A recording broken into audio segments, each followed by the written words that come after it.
This mess has to stop. We complain all the time, but nobody wants to do anything. I need you to stop looking for Martin Luther King to get up from the grave. That's right. You are Martin Luther King. And if you don't believe that, that's why nothing's getting solved.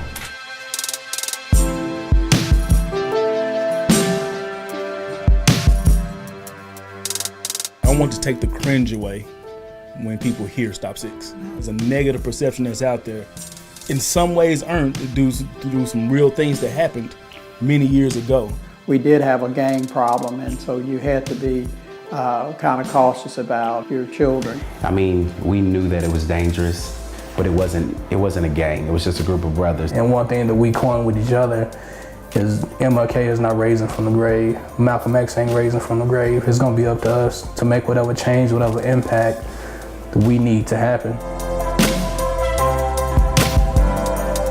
I was seeking diverse relationships. I wanted to live in a diverse context and not in sort of a whitewashed world. When I drove through Stop 6 for the first time, my initial thought was, you know, man, I didn't know that this was even in Fort Worth. There's always the stigma or the saying that in our community, men aren't involved, the men aren't out front leading. That's what Community Frontline was birthed out of, is that how are we going to get men to begin to mobilize, to be able to do something about the issues, not just sit home and lament about them or hope that someone is going to do something.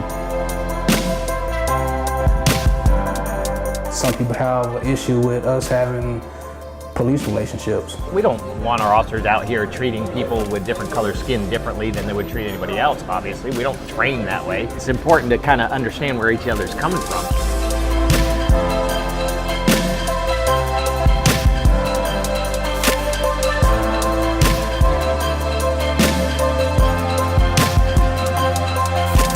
I just want to do God's will, and I've seen the promised land.